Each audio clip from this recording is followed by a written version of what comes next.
Mpendwa msikilizaji na mtazamaji wa chaneli hii ya Wishmele TV, ninakukaribisha tena katika somo jingine. Leo ninalo somo jingine linalosema wito wa kumrudia Mungu. Wito wa kumrudia Mungu. Katika somo hili utajifunza mambo mazuri sana yanayohusiana na Mungu, yanayohusiana na kumrudia Mungu na kuutafuta uso wake. Watu wengi wanapomtafuta Mungu wanamtafuta nusu-nusu. Hata wanazikanyaga amri zake, wanakanyaga ibada yake, wanakanyaga kusudio lake la wokovu kwa mwanadamu. Leo nataka nikusogeze karibu na Mungu kwa njia ya neno lake. Katika kitabu cha Yoeli, maandiko matakatifu yanatujuza namna ambavyo tunapaswa kumrudia Mungu na kila ambacho Mungu anataka tukifanye. Yoeli sura ile ya pili mstari ule wa 12 na kuendelea mbele kidogo, nitasoma maandiko ili kuweza kukusogeza karibu na Mungu. Kumbuka ulimwengu huu uliojaa anasa na dhambi na uovu wa kila namna, siku moja utafika mwisho. Siku moja ulimwengu huu, dunia hii itachomwa. Haita Mungu katika hukumu yake ya kuhukumu ulimwengu na wakazi wa dunia, hata angalia kwamba wewe ulikuwa mchungaji, ulikuwa kiongozi wa dini, ama wewe ulikuwa ni mtu wa namna gani, ulikuwa tajiri, maskini. Yeye hukumu yake haichagui na wala haibagui. Katika maandiko matakatifu ya Yoeli 2 sura ya pili fungu la 14 na fungu la 12 na 13, maandiko matakatifu yanatujuza kwamba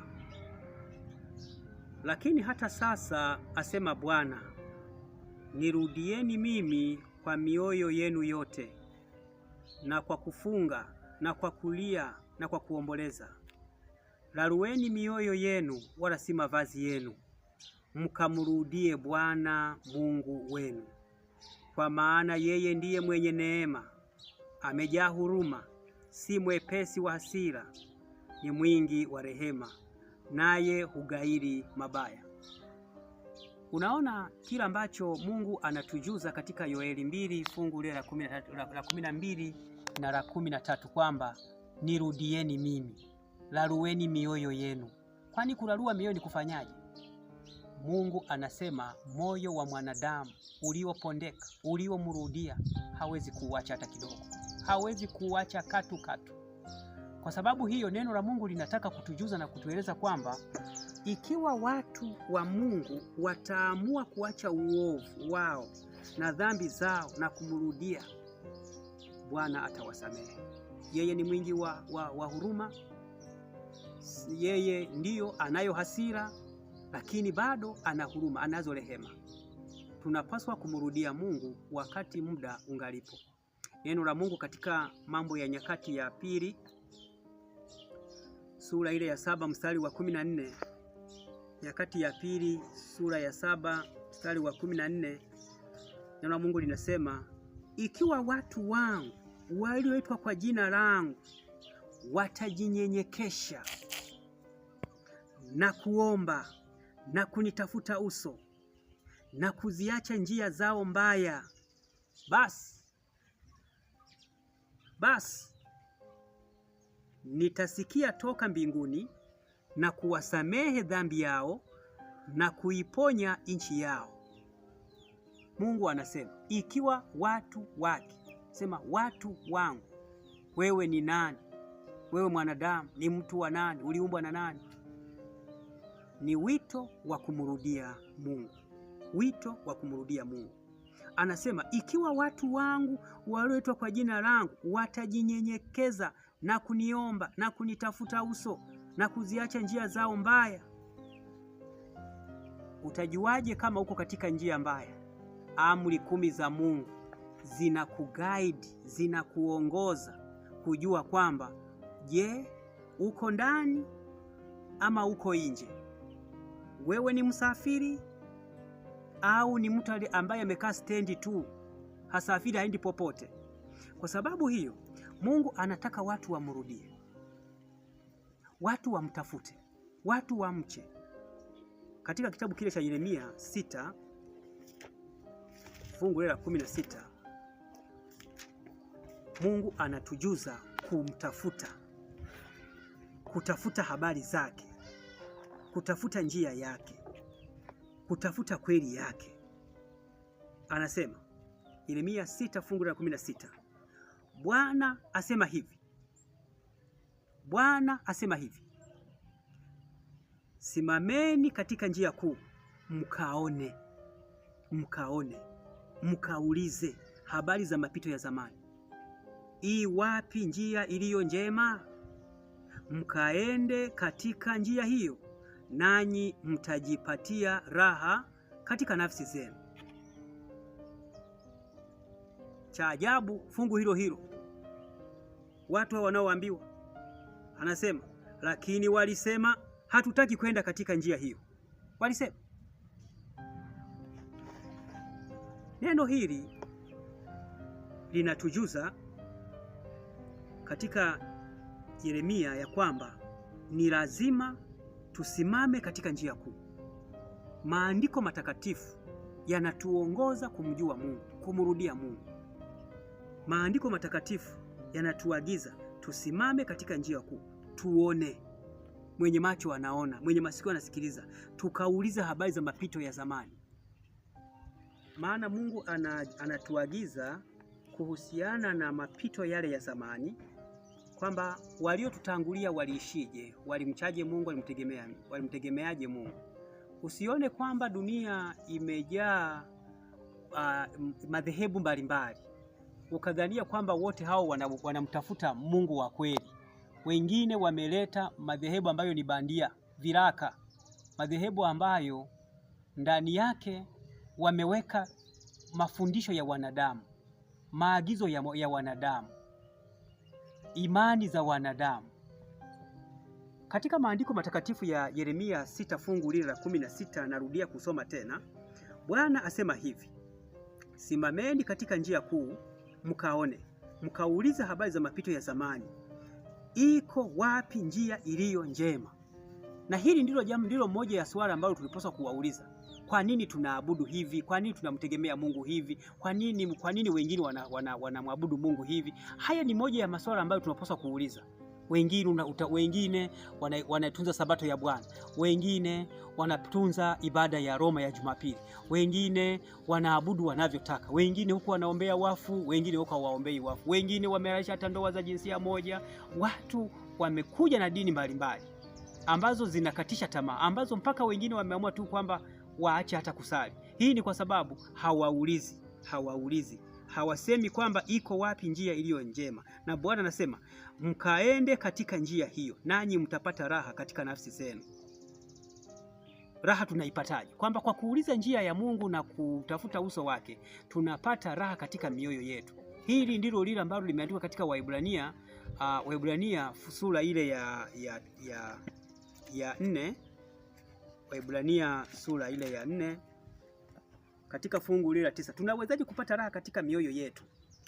Tunapomrudia Mungu kwa kuzishika amri zake, kwa kumtegemea Yesu Kristo aliyekufa msalabani kama Bwana na Mwokozi wa maisha yetu.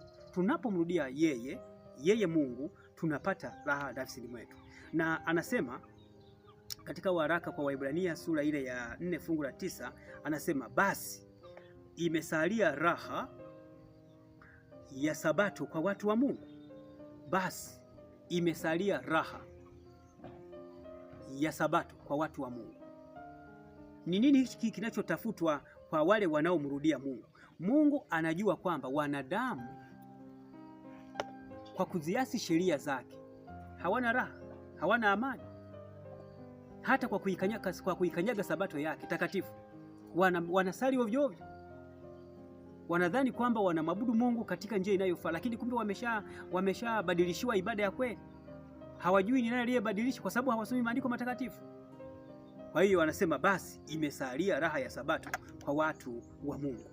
Maandiko matakatifu yanatujuza ibada ya kweli. Raha ya kweli ni kuzishika amri za Mungu. Na ndiyo maana Wakristo wengi wanaodai kwamba wanamtegemea Yesu Kristo na wanampenda, maandiko matakatifu yanawatupa nje. Awe ni mchungaji, awe ni mwalimu, awe ni nabii, maandiko matakatifu yanamtupa nje. Ukisoma katika Yohana 14, Yohana 14 fungu la 15, neno la Mungu linasema wazi ya kwamba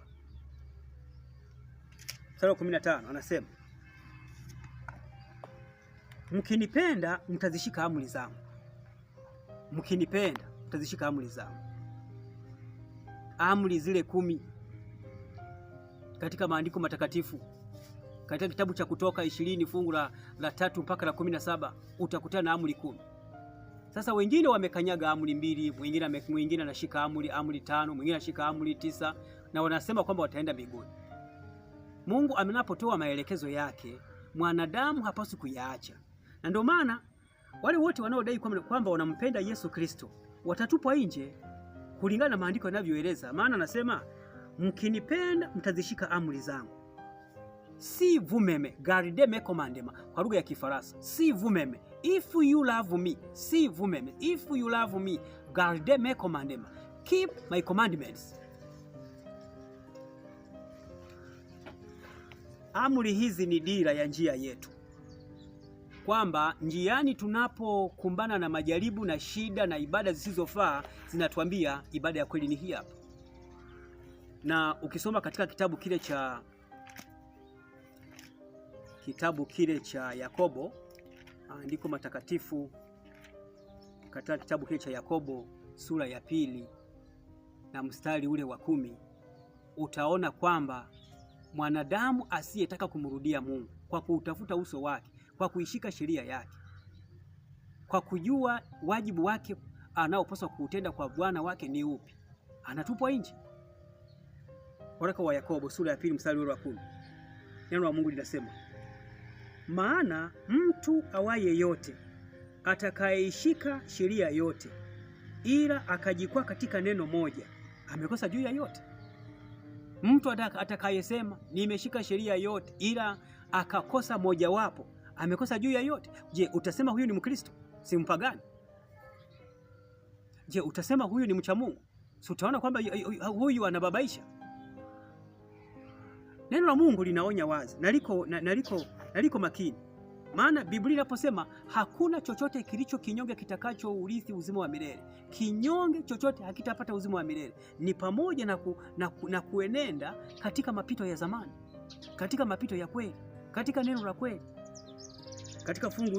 Katika Yakobo 2 fungu la 11 anaendelea kutujuza kwa kusema kwamba, kwa maana yeye aliyesema usizini pia alisema usiue. Ni mchungaji gani katika kanisa lake anawaambia watu waue? Anafundisha watu wafanye uzinzi? Ni nani? Na anawahakikisha watu wake kwamba watapata uzima wa milele kwa kuiba, kwa kudanganya, kwa namna zozote zile za uasi wa sheria ya Mungu? Nani? Isipokuwa ulimwengu huu unaenda kupasuka katika vipande viwili, kwa wale wanaozishika amri 10 za Mungu na kuwa na imani ya Yesu, na wale wanaozikanyaga amri za Mungu. Ni lazima ibada ya kweli ijulikane. Ni lazima wacha Mungu wa kweli wapatikane. Maana hapa anasema yeye aliyesema usiue alisema usizini. Yeye aliyesema usivunje siku ya Sabato ndiye aliyesema uheshimu baba na mama. Yeye aliyesema ikumbuke siku ya Sabato uitakase, siku 6 fanya kazi tena mambo yako yote, lakini siku ya 7 ni Sabato ya Bwana Mungu wako. Huyu ndiye aliyesema usijifanyie sanamu ya kuchonga. Katika miisho ya somo hili niweze kukutia moyo uendelee kufuatilia mafundisho haya katika chaneli hii ya Uishi Milele TV, ili uzidi kubarikiwa na mafundisho mbalimbali. Na ukiwa na swali lolote, usisite kunitafuta kwa njia ya mawasiliano. Lakini pia ninakualika tuweze kuomba pamoja, na tufumbe macho tuombe. Mungu mwingi wa rehema na utukufu, wewe ambaye umekusudia tukurudie ikiwa tutakubali na kutii, ninakukaribisha ukatutie nguvu tuweze kulicha jina lako na kulifuata neno lako na kuliishi neno lako na kuuliza mapito ya zamani, ili tukurudie kwa namna inayofaa na kwa ajili ya kujiandaa kwa uzima wa milele. Mbariki mpendwa msikilizaji na mtazamaji, ninaomba kwa imani katika jina la Yesu, amina.